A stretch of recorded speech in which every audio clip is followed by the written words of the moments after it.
Ladies and gentlemen, welcome to the program. Francis Bacon, 1597, takes credit for the widely used quote, "Knowledge is power." The quote of the then English philosopher and chancellor has been reformulated by other researchers to give more meaning to human development. Peter Ferdinand Drucker, 1909 to 2005, an Australian-American management consultant, educator, and author, puts it this way: knowledge has power. It controls access to opportunity and advancement.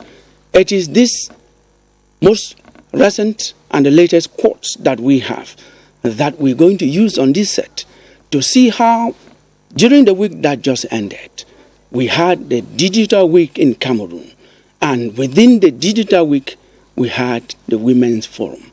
How can ICTs, which is part of science, help in closing the gender gap? That is our focus on today's edition of Press Hour. We invited just the type of people you will want to see talk about such a topic. Meet Linda Ne Ngobising. She is Commonwealth Telecommunication Organization, call it CTO, Liaison Officer for Cameroon. She was in the organization kitchen of the Digital Week. Linda, we are happy to have you on Press Asset this day. It's a pleasure to be here and to share the set with honorable ladies and gentlemen. And talking about honorable ladies and gentlemen, gentleman. Professor Victor Barika, who is president of the ICT University. Who else could we get on the set when we are talking about ICT closing the gap between the men and the women, gender?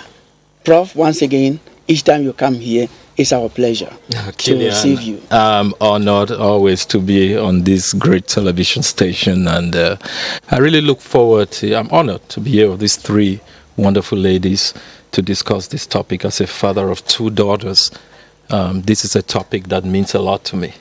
A lot to all of us, and your appearance, we cannot go without talking about it. The red feather.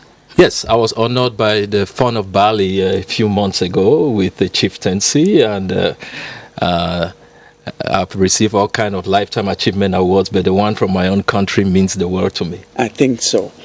We're going to introduce Barrister Joy Chefu, who is women's rights advocate. She has many other portfolios, but we prefer to use this one for today. You're welcome to this set that you know so well, Barrister. Thank you very much, Kilian. It's good to be in the house. Yes, our house. The portfolio doesn't matter. Being a woman today is the most important. Yes, and our own Barrister Louisa Songwe, women's rights advocate, so very proud when she talks about herself and womanhood. She is not the type of person who distinguishes. She wants men and women to go together. Is that a mistake, Barrister Louisa? Thank you very much, Kilian, and it's always a pleasure to be here, and thank you also, and I'm also very much ready to interact with my colleagues. And I just want to say something.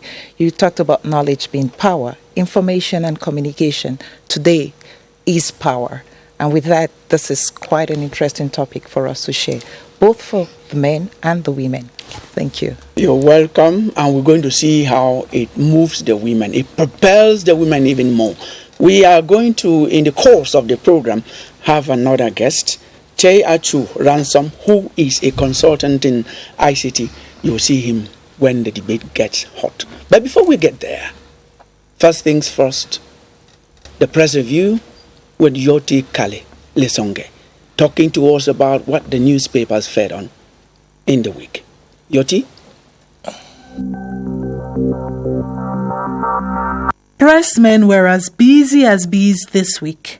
Between covering Digital Week Cameroon, week-long activities to celebrate the golden anniversary of the Advanced School of Mass Communication, ASMAC, and the Week of Excellence in Scientific Research and Innovation in Cameroon, they had their work cut out for them.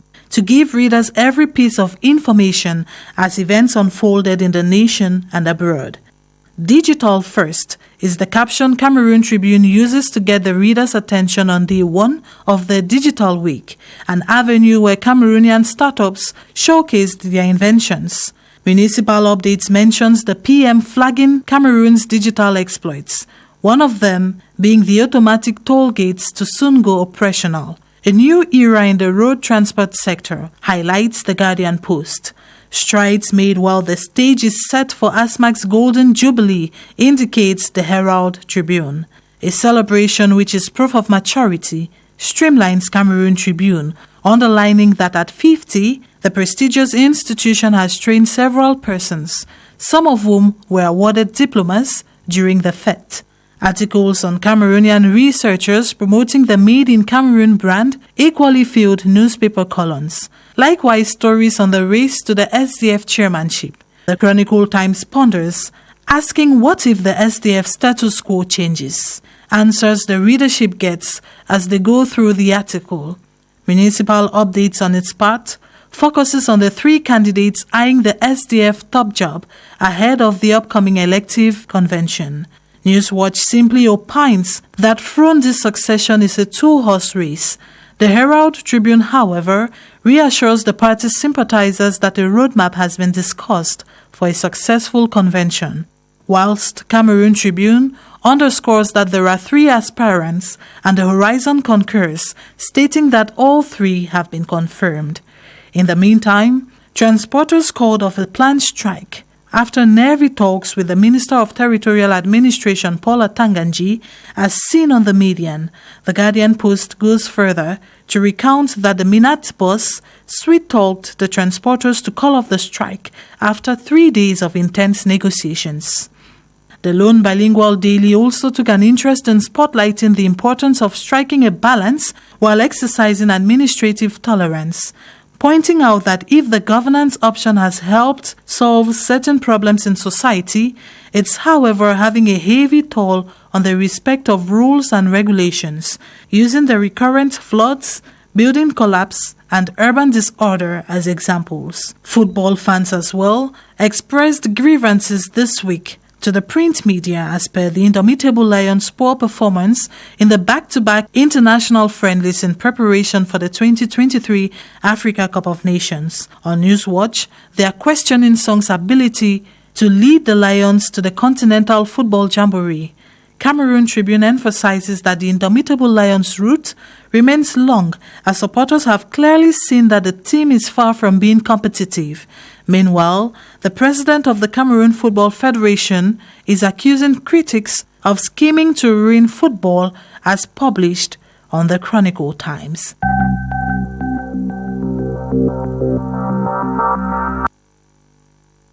Thank you very much, Yoti Kalele Songe. Ladies and gentlemen, if you are just joining us, you are on Press R and we are beaming live from the CRTV Production Center in Yaoundé.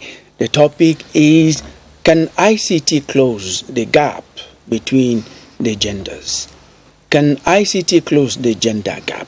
And we had this week that just ended, the Digital Week in Cameroon, that brought so many international people around to talk about this very important part of knowledge from science that is taking over the power of the world.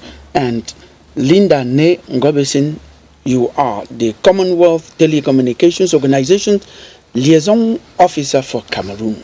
Tell us, what is it that we can have as highlights of the Digital Week before we go into the discussion of how it can propel women to closing the gap. Thank you very much, Killian, for giving me the opportunity to talk about the major highlights of the Digital Week that was organized by the Republic of Cameroon and the Commonwealth Telecommunications Organization. It was a full week of activities where Cameroonians had the opportunity to talk with each other, to discuss and to chart a new course for Cameroon's digital transformation. And I think the major highlight of this week was the Cameroon Futurescape, which was an immersion of what Cameroon should look like in the future. You know, Cameroonians were invited to register online to get a digital identity card, which will enable them have access to all the services in Cameroon. It was practical. People were there. They got their cards produced. They got their facial recognition. They got these cards placed and their information popped out. They saw that they could buy land. I personally bought land for 1,000 francs CFA from my electronic wallet. People were in court having cases being judged by in the virtual court. People were having classes online. So this was the major highlight of this event. And on the sidelines, we had different fora. There was a women's forum. Women came together to talk about inclusion and how women can work together to ensure that digital transformation includes them as well. There was the Youth and Innovation Forum. During the Youth and Innovation Forum, young people were showcasing what they have been able to do to accompany the state in its digital transformation journey. Innovators were there to showcase what they have been able to innovate so far. There was also the building blocks for Futurescape. Now, how can we ensure that this practically happens? Now we have shown you that it is possible, but how can we ensure that it happens? Answer that question. Yes. Well, I can't answer that question because I'm not in the right position to answer the question. But all Cameroonians have to ensure that we get on board to ensure that this happens, including policymakers, lawmakers. You know, it's not a question that one person should answer. It's a collective. Yeah, you're very correct. But you talked about something very, very, very interesting there when you're talking about how Cameroon should look like in future.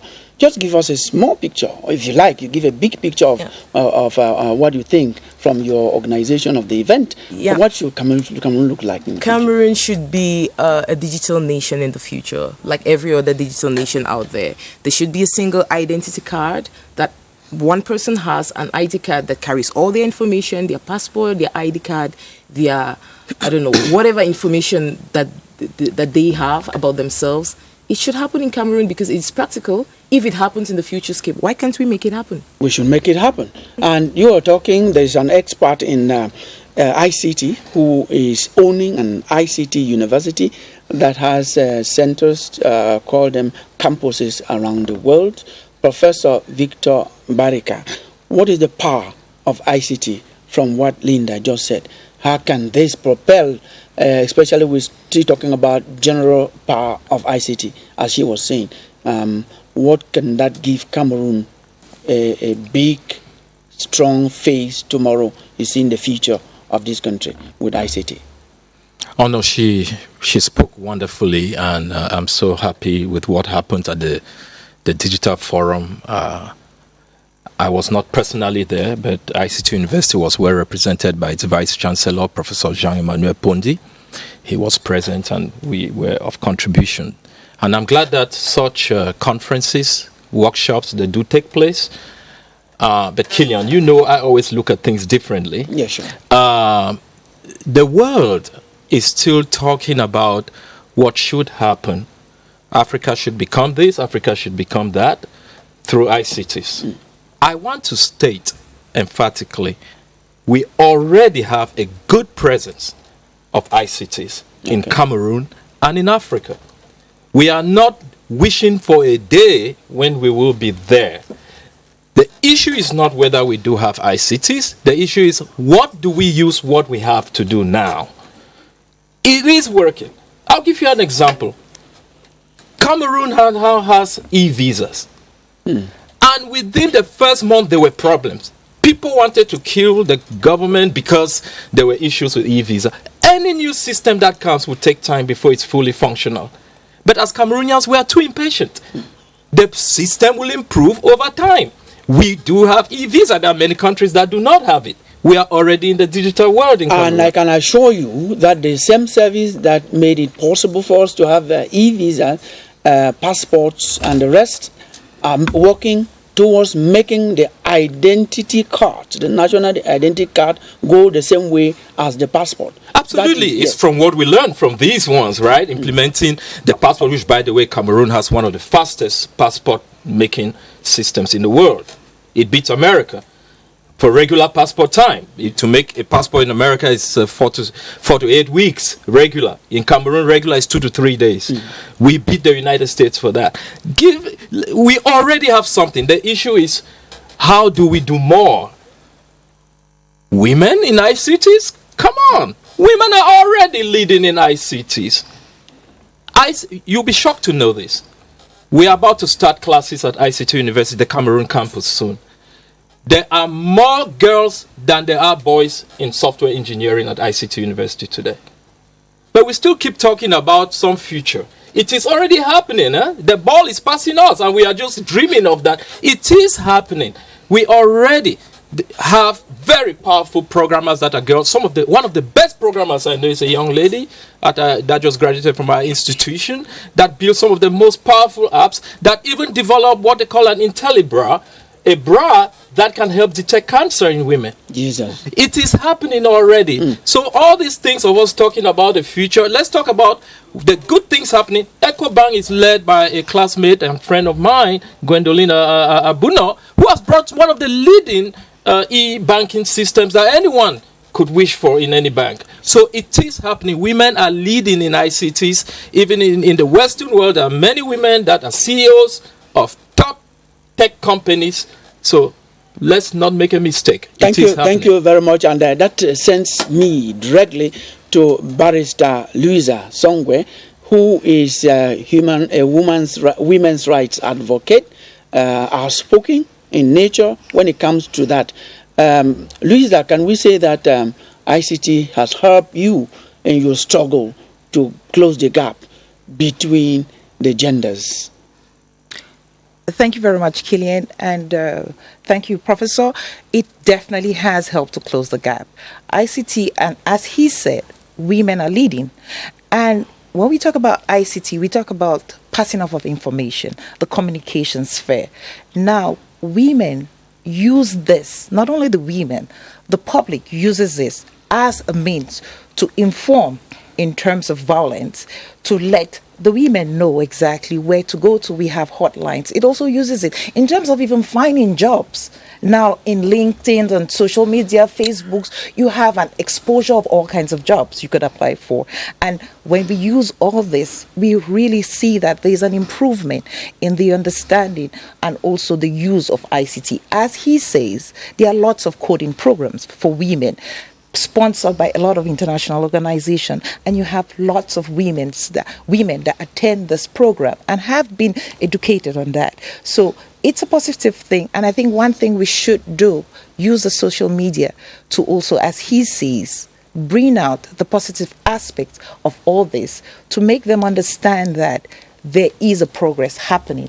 And this happens when we communicate about it and we share it. We don't only keep it to ourselves. So it's really, really important, programs like this and workshops that we have had the last week, where we bring it, we expose it much more than what we are already doing, so that girls know, and not only girls these days, even the boys should know that. Let us get into this and know exactly the positive and the negative side of the information and of the communication world. Yes, we're going to come to the negative side and see how we can downplay that one to project the positive side. But for now, I'm coming over to you, Barrister Joy Chefun.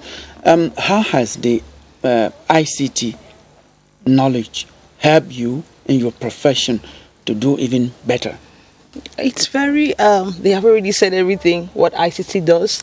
And if you want to look at how it helps in my profession, now I can go online and I study from afar without necessarily being there in person. I can connect to clients from a distance, like she spoke about LinkedIn.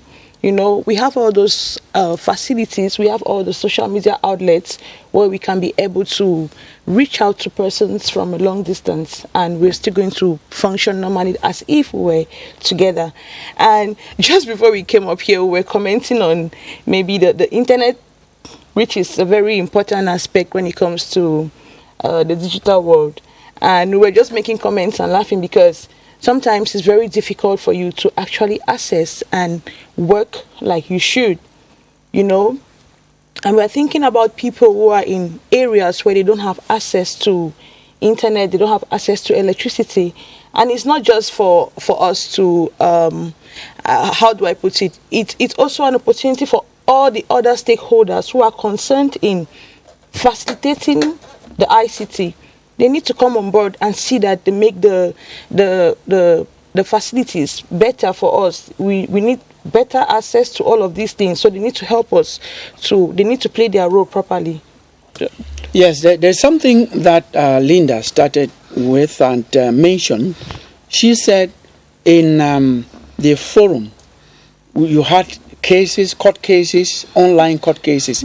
I'm going to ask the two barristers who are here, Barrister Joy and Barrister Luza, how practical is it to have a court case, a virtual court case?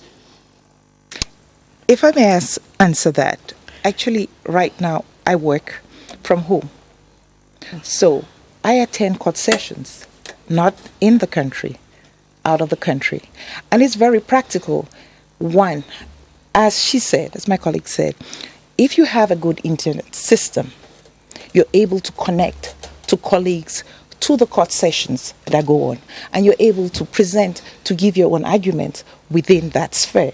So one thing that is possible is that this can happen. But then if I come back now to our setting in Cameroon, there are two things that we need to do to get to that stage. Our judicial system, our legal system has to basically go with the flow and get updated in terms of having the digital world in. Sometimes even in the way we file motions, we don't necessarily have to go to court to file these motions. We can do it online. We don't necessarily have to go to court for some submissions. We can do it online. So that's where in some of our departments we have to improve. One, she talked about the communication and the network system.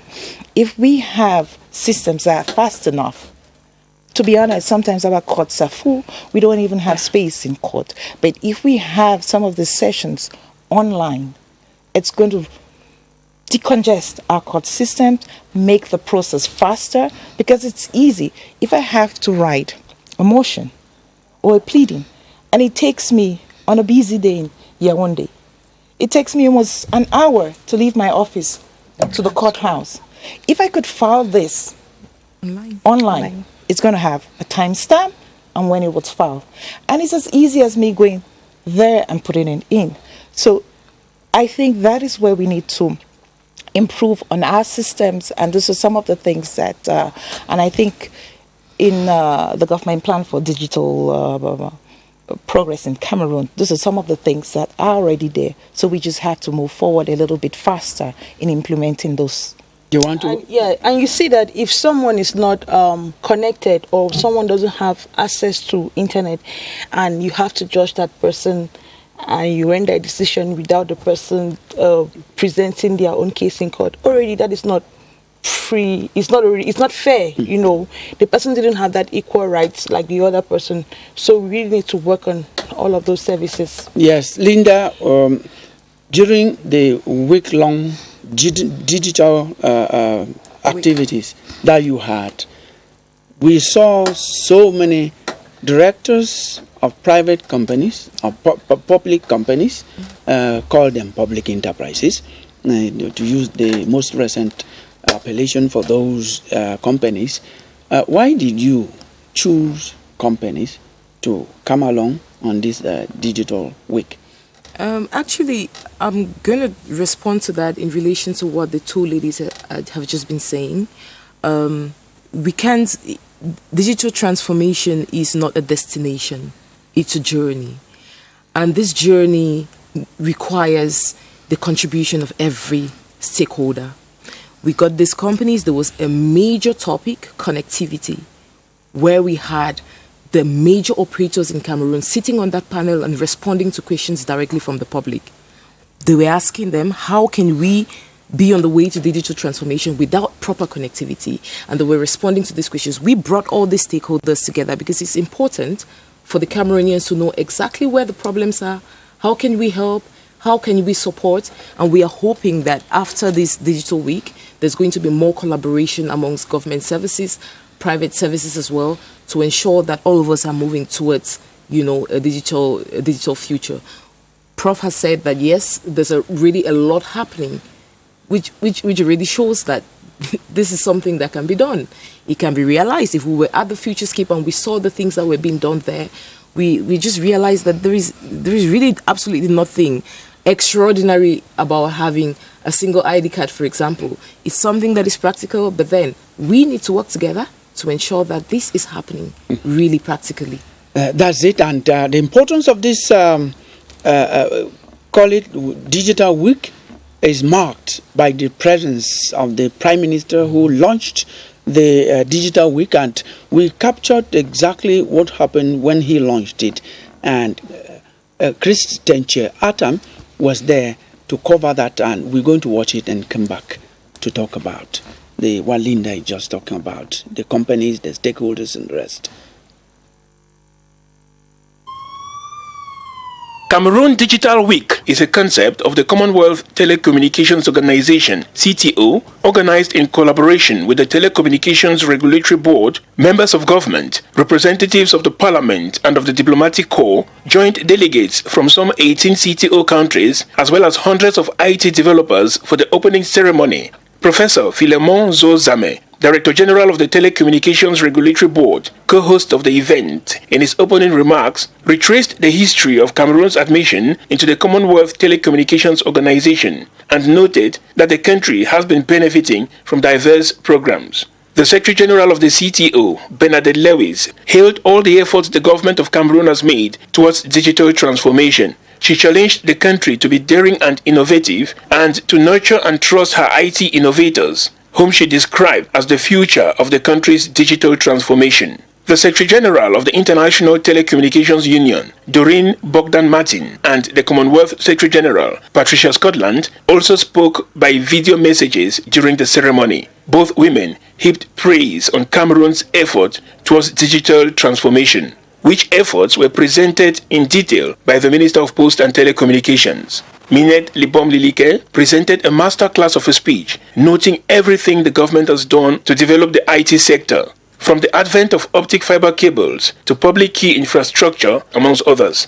The Prime Minister Head of Government, Joseph Dion-Gute, in his opening speech, hailed the relations between Cameroon and the CTO, noting that it has helped Cameroon strengthen her IT capabilities. Joseph Dion-Gute said digital transformation is in line with the objectives of the National Development Strategy, adding that results are already visible in public administration, where digitalization is reducing procedures and file treatment time. The Prime Minister Head of Government visited the exhibition ground, where IT innovators presented solutions they have designed in the domains of energy, health, education, and governance, amongst others. Thank you very much, Christian Atam. You've watched what we were talking about before this feed came up. Linda was the one talking about the various stakeholders. We've seen that in this report. We're going to see more. The Prime Minister, what you were saying that we practically already have it in Cameroon, is confirming what the Prime Minister said. But Prof, as an expert in this domain, we want to see first where we are lacking to actually go full option in the digital, the ICT part. First of all, I'm excited to see the Prime Minister present himself yeah. for that. That shows you how important this government takes ICTs. And I know this firsthand. You can see some of the current leaders of ICTs in this government are female. You have, I saw Madam Minister Libom Lilike, who is probably the minister, I would say as the minister in charge of ICT. I know we don't have a minister of ICT purely, but that's the top leader of ICT in this country. And we have the director of Camtel, who's a woman. Yes. And so there are amazing things happening. Now, is there more to be done? Absolutely. Two areas. One, we need to keep the area of training hot. You know, we need to keep emphasizing in funding and encouraging more and more females to grow or study in the domain of ICT. I'm not just talking about formal education, but even real vocational learning in terms of ICTs. But this is the most important. I can say all I want to say. The fact is, if we don't put money in, it's not going to happen. For example, companies. I love all these meetings. I'm a magnet to speak as keynote speaker in many of these meetings. But I always say the companies, private companies, need to put money in funding IT initiatives by these young, smart girls that have great ideas. Otherwise, it will always end up being good reports that appear on television, and many of those things, after a year or two, they disappear. We need to fund. Private organizations need to put in money in this country in funding good ideas by these young women in some of the innovative ideas they have. There are a lot of women with great innovative ideas, but it needs the funding. And no government in the world has all the money in the world to fund all the great initiatives. Private businessmen and women must put in money for this. Barrister Louisa, what is lacking to get women, men, especially women, because that's our focus today, to come up to the level where we can say the gender gap is closed and the ICT has been one of the most important vectors? Two things. One, awareness. Second, as he said, opportunity, which is the funders to provide the money for them to be able to educate themselves. And not only that, and also after that, employ these young ladies. One, there is a whole lot of young women today that are eager to learn about this, but they don't know exactly where to go, what information to get, how to even access this information. So there's one about improving on the communication as far as where to go, what to do, and how to do it. Secondly, what are the funds? Where are the funds? A lot of these people don't even have the money. It's not cheap. Yes, you are a women's rights advocate. It shouldn't even be cheap. What is cheap is not good. Now, let me ask you, you're asking they don't know where to go, what to do. What should these young ladies you're talking about do? Where should they go to get this knowledge? One, I would say, as they say in the Bible, we are brothers keepers and we are sisters keepers. First of all, we should be the ones disseminating this information, telling our young ones, our children, our friends, exactly, you can access this. You can go to ICT University to get this information, and this is where you can go to get scholarships. Secondly, the programs like this that we have, also not only having the programs, but encouraging them to watch it. And as my fellow panelists said, we had a one long week of a digital week, and you had a lot of young children there, and that is a position where you give them the opportunity to know where they get all this information, how they use this information, and how they get the resources to fund themselves. Yes. What is lacking? What should be done to close this gap through ICT? I think that women are already aware, they are already up to date. I mean, they are not lacking back, as we always said in the beginning, that it was just for men. Now women are ready for the opportunities. So, like she said, we need to disseminate this information to them. And I think there's also something very important. We need mentors for these young girls, because there are lots of them who want to do it. Some of them even, they come across the opportunities, but they don't know how exactly to exploit them and to make it work for them. Like recently, I saw there's Tech Women that is out for young girls, a program in the US. But most of these girls are below 17. They don't know how to do an application that is going to put them up with the other women from other countries who are, well, it's a very competitive kind of thing. So we need mentors for these girls. We need people that can hold their hands and lead them. And those people are people like you. What are you doing? How many are you mentoring? Are you waiting for them to come? No. Or you are going to them? If you know me, you know I mentor a lot of young girls. Okay. My organization has at least 40 young girls that we mentor. I see that. Yes. So in my own corner, what is that organization? Chefusiri Foundation. You should not keep it. You should not keep it. No, my organization is out there. We are working, and people who know me know what we do. Okay. But I can't do it for the whole world. we need others to join in the fight. Yes. Now, Linda, we are going to get someone who is a consultant in ICT, Mr. J. Achu Ransom, to come in. But before he comes in, as part of the organizing committee of the Digital Week, tell us when next we need it. Is it an annual event? Tell us when we need one and what we are expecting. Let me just mention that the Digital Week Cameroon is the second Digital Week in the world that has happened. In the world? Yes, the first happened in London, United Kingdom, in the month of February. The Futurescape is the first in Africa that has happened.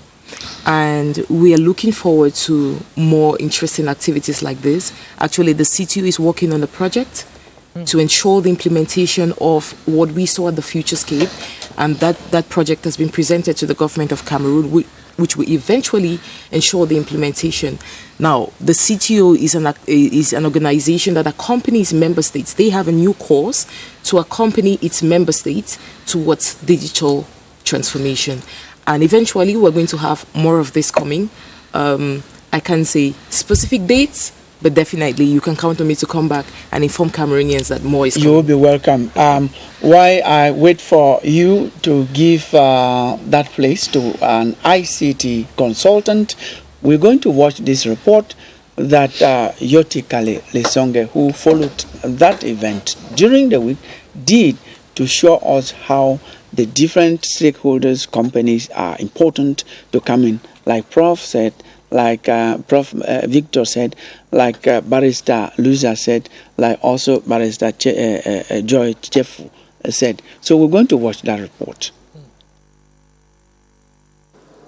Digitalization, another tool for the toolbox. Females are apprised. Whether in urban or rural areas, they need to have a thrill for evolving technology. Panelists at the Women's Forum of the Cameroon Digital Week insist. This first session centers on building an inclusive digital space for the empowerment of women. Nobody, no excuse can be accepted for those girls to be a part or behind the development. Fortunately, today we have more than 2,000 registration online. The benefits of ICTs cannot be overemphasized here. The ladies are told that with a smartphone and internet connection, they can open online businesses and even market their products.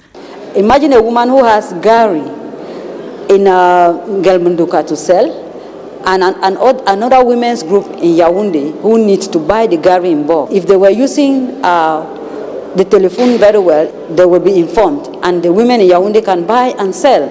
A vision some women's groups have already caught. The Association of Bayam Selam in Cameroon has plans to open an online store. We envisage the creation of a Bayam digital shop called ASO, like Amazon. It will help us to sell our products in Cameroon and abroad. With tips as such, the Commonwealth Telecommunications Organization believes women wouldn't only be empowered, but equally be heading towards a digital future. Digital future, that's what we are doing and heading to. I introduce Mr. J. Achu Ransom, who is a consultant in ICT. You've been sitting there watching us here, now you are on the set. A word on what we have said before we go into some questions that are specific to a consultant you are. Thank you very much, Killian. I'm very happy to be on this platform today because this to me is very practical. It's something I've been into it, I've seen it. As a consultant, I work with people every day. I see their difficulties and I try to bridge the gap between people. And most often I work with a lot of parents. And to make everything short, the problem is coming from parents. If only parents can come in and play their role as it concerns ICT with children, this gap will be filled. Because most parents, even those who want to do it, they do it the wrong way. Yes, what should parents do first before I ask you what is the wrong way they used to do? Okay, I'll quote a practical example here where a young child was going wayward. The mother was so interested in that child doing ICT, and the mother bought that child a phone.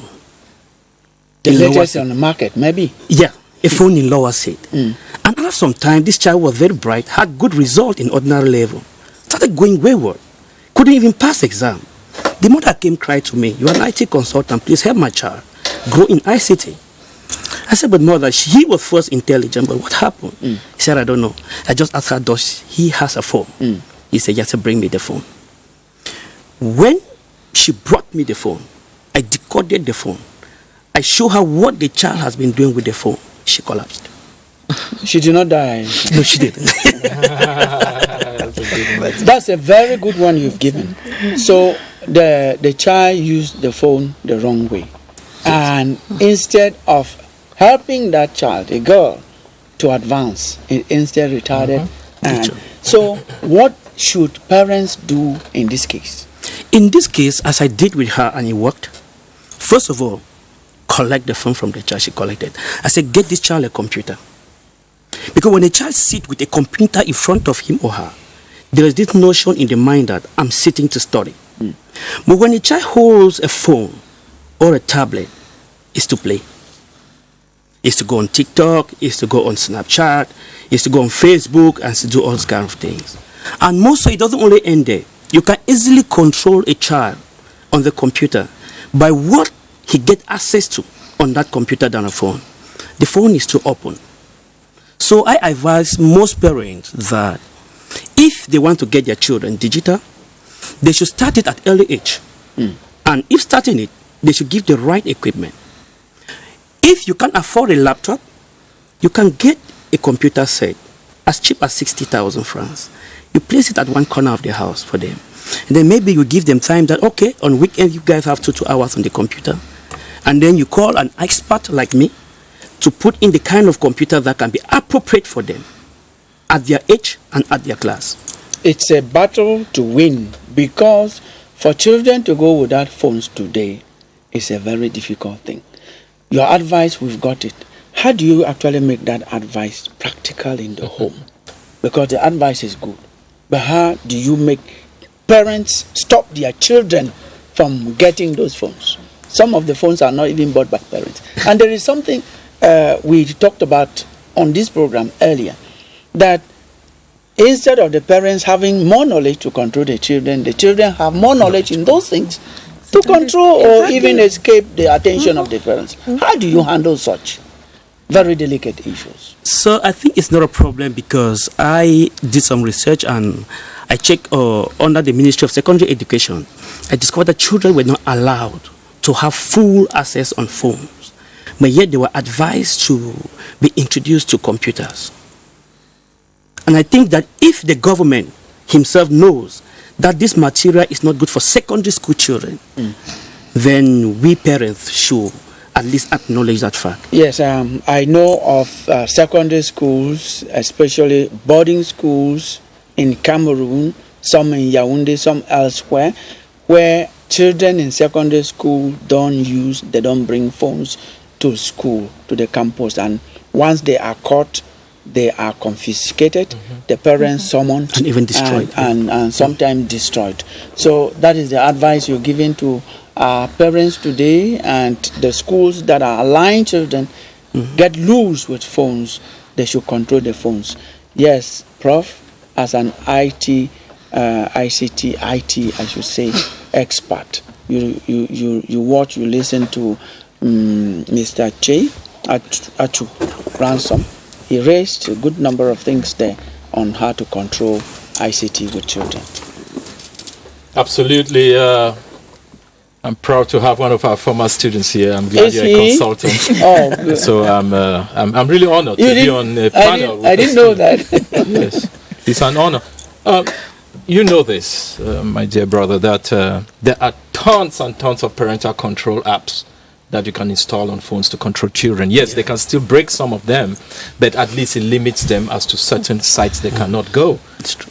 So we should learn to use those. I think it's I don't know why the Ministry of Secondary Education made a decision children should not have phones at school.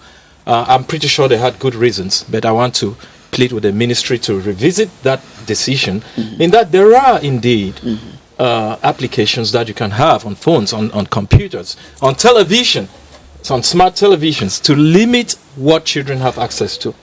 For example, if they try to pull up pornography, it's going to block it. Okay, you can put apps on your phone that can limit them to even access certain social media sites. It's very possible in 2023. So rather than prevent them, because children in secondary school, we have ICTs as a secondary school subject. You cannot stop them from being on the phone and they are studying ICTs. We can control using these same technologies on limiting their access. Children will always be children. I enjoyed stealing my dad's cars and driving when I was at the age of 14, 15. Now that I own my own cars, I don't like driving. Children will always be children. But stopping them in the age of ICTs from having access to all possible ICTs they can is a huge mistake, may I say. I don't think it's a mistake of the Ministry of Secondary Education, but I'm saying they should reconsider that, because there are apps, and all these schools now have IT departments that can get these phones from time to time and make sure they have the necessary controls. Yes. What we are saying, Prof, is practically that a student who is doing ICT is open to cracking the apps that you have installed to limit cracking the apps. That's a beautiful thing. That means they are getting expert. They are becoming expert in ICT. We want them. You apply apps to stop them from getting somewhere. They just get the phone with their knowledge. They get apps, they break it, and they keep on using. The best way to catch a thief is to train people how to be thieves. Okay. You know, no, I'm saying this very seriously. It's a good thing. When I started university, when I went to the first university I went in Chicago, I used to break into systems as fun. Okay. I was young. I didn't know what I was doing. I didn't know it was dangerous. But that helped me today to understand cybersecurity more than anything else. Right? So it's actually a good thing, Killian, that these kids can actually break through. So now it's a battle in getting this good ICT department in the secondary schools to fight that battle with them. It's actually fun. Yes, Barrister Lucia, when Prof says this, he said we should install apps to stop. Prof says, yes, we should install apps to stop, but allow children to have phones, because that's part of what is making the world. That is what makes people progress today in the world. How do you balance these two waves of thought? I think I would beg to differ in some aspects with Prof, in the sense that, yes, it's good for kids to have phones, but then it depends on when they have these phones and when they use these phones. Yeah. As the ministry says, it's don't bring the phone to school. Even school, you have to study other subjects. You should not bring these phones to school. 1, 2, parents too, in terms of when you buy these phones, I think we should also go back to those who sell phones and everything. Educate the parent when they are buying phones in terms of who are you buying it for. You should install some of these apps. X can help you install some of those apps. Those are some where we have some of the gaps in terms of the parents don't even know how to use their own phones. It's the children who know exactly. I mean, it's like the children know how to break every code. I mean, they would be able to get into it. But then as a parent, what education do you even have to transmit in terms of how to use the phone? Coding, cybersecurity in terms of how do we get into some of these codes, how do we break some of these codes. It's also very good for the children to learn, but they have to learn it in a particular context, and within that context on how to be matured in using this technology and how to be matured in using these phones. Yes, what are the difficulties you have had, Barrister Joy, with those children that you are mentoring, especially the girls, when it comes to controlling the wrong uses? I think this is where the beauty of parenting comes in, where a parent can be able to communicate with the child and let the child know that some of these things are not good.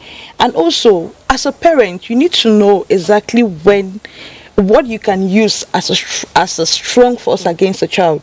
You know, there are children that if you tell them don't do this, they will do what they will do. Yes. And there are children that if you tell them that this is the punishment for doing this, it's more important to them than even giving them maybe pocket money or something. So we just try to communicate with these children and see what is most important to them. Because, like you said, those children know how to manipulate the phones more than the parents. So what exactly are you going to do telling a child that this app, the child already knows what it's on. So you need to communicate and find ways. Ransom, you see how what you brought up is being challenged across the table? Yes, sir, but I think what Prof just said, my mentor just said, is actually true. But it depends on the society where we implement it. So in our society, let's talk about Cameroon as a society. Like in Cameroon, that's what I was saying. Most often, we allow the society to train our children for us rather than us training our own children.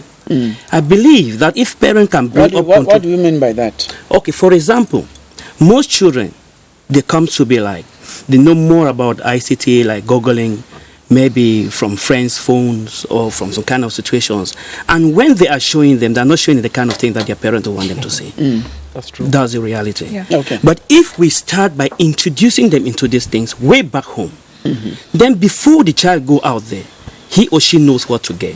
And actually can identify the wrong things, maybe from what we've given them from home. You don't know. We'll be able to, okay. But Kiki, I'm sorry. I'm you wondering what what you suddenly don't know? happened to discipline at home. Do we still have it where Of course. I could not approach my mom with a bad report card? I mean, I don't know. I think, like he rightly says, we are giving everything about the training of our children to the schools.